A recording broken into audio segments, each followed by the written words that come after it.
नमस्ते दोस्तों, आज हम पढ़ेंगे जोज़मा एतुमानुर की किताबें अवॉइड लॉस इन इंट्रोले के बारे में। तो चलिए शुरू करते हैं।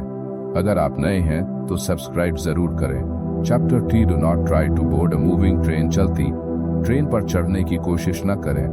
भारत के कई व्यस्त रेलवे स्टेशनों पर अक्सर यात्री चलती ट्रेन पर चढ़ने की कोशिश में गिर जाते हैं। इसी तरह शेयर बाजार भी एक रेलवे स्टेशन की तरह है जहां कुछ स्टॉक्स तेजी से ऊपर उठते हैं।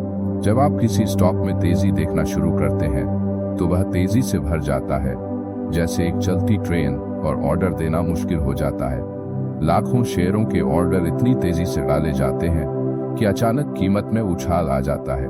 यह उछाल अक्सर ऑपरेटरों द्वारा कृत्रिम रूप से उत्पन्न किया जाता है जो किसी कंपनी के शेयर की मांग को बढ़ाते हैं, चाहे वह एक पेपर कंपनी हो या एक अच्छी तरह से चल रही कंपनी। हालांकि लोग अब ऐसे कृत्रिम उछाल को पहचानने लगे हैं, फिर भी बड़ी वॉल्यूम या खरीद ऑर्डर देखकर छोटे निवेशक ललचा जाते हैं।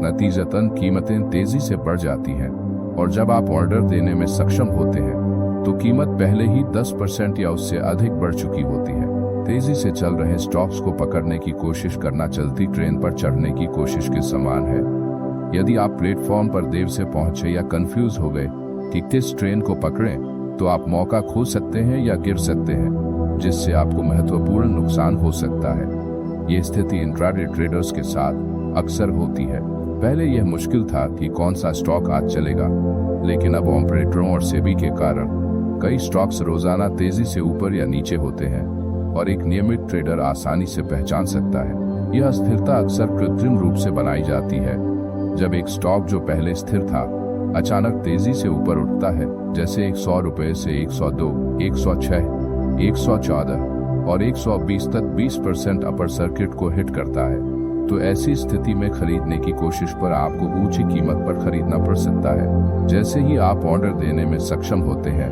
कीमत बहुत अधिक हो सकती है। इसके अलावा तेजी से बदलती कीमतें आपको एक उचित स्टॉप लॉस सेट करने से रोक सकती है। नतीजतन कीमत तेजी से गिर सकती है और आप नुकसान का सामना कर सकते हैं। इसलिए यह समझदारी है कि तेजी से चल रहे स्टॉक्स को पकड़ने की कोशिश न करें। इसके बजाय अगले स्थिर अवसर की प्रतीक्षा करें। धीमे चलने वाले स्टॉक्स जैसे HDFC, SBI, वाइप्रो या सरकारी कंपनियों के शेयर जैसे सेल और NTPC अक्सर अधिक स्थिर होते हैं और तेजी से नहीं बढ़ते। नेक्स्ट चैप्टर में सीखेंगे news in support and audience टू बन रहिए हमारे चैनल में और लाइक एंड सब्सक्राइब जरूर करें।